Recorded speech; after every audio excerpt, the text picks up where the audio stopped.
Good night, viewers. Today I seen the Jamaica Star that 35-era reputed gang leader Christopher Linton, also called DAWG PAW, was today free in the Jamaica Court of Appeal.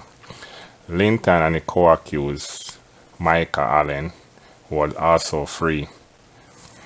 Linton was free of conviction of 2 gun offenses, and his 15 years prison sentence was also set aside. What do you guys think? Do you guys think this is a good time, given that the crime rate in Jamaica is so high, so skyrocket, so out of control, that the Jamaican courts freeing a gang leader at this time is a good idea?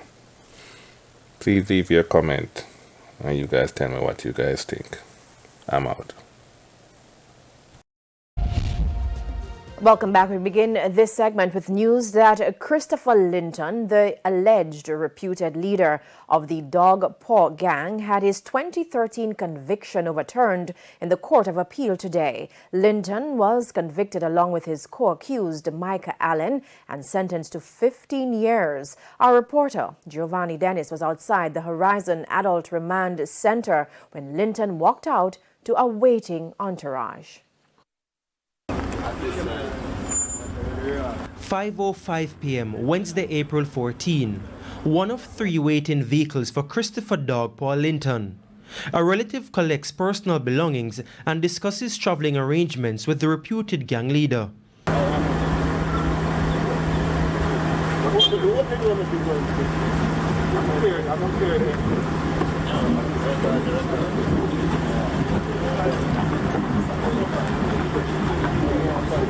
His entourage moved quickly, shutting down the possibility of an interview. How you feel about being free? Freedom is a must. I'm just grateful for myself. Tomorrow.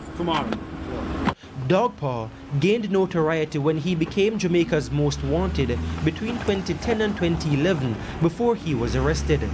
He was convicted along with his co-accused Micah Allen in 2013 for shooting with intent and illegal possession of firearm. Prosecutors argued the men shot at police in April 2010 in St. Andrew. Patrick Peterkin represented Micah Allen at the appeal hearing. 2 police officers stated that they were driving through Tavern Drive sometime after 9 in the night.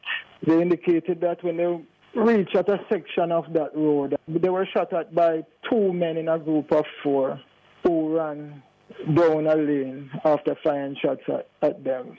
And the police said that they also, one of the police officers fired back at them. Amongst the group, they said that they identified Linton as one of the men, and Micah Allen went on an ID parade, and he was pointed out as being one of the men. They were each sentenced to 15 years in prison for illegal possession of firearm and 15 years for shooting with intent. The defense team's argument hinged on how the men were identified, insisting the evidence was unreliable.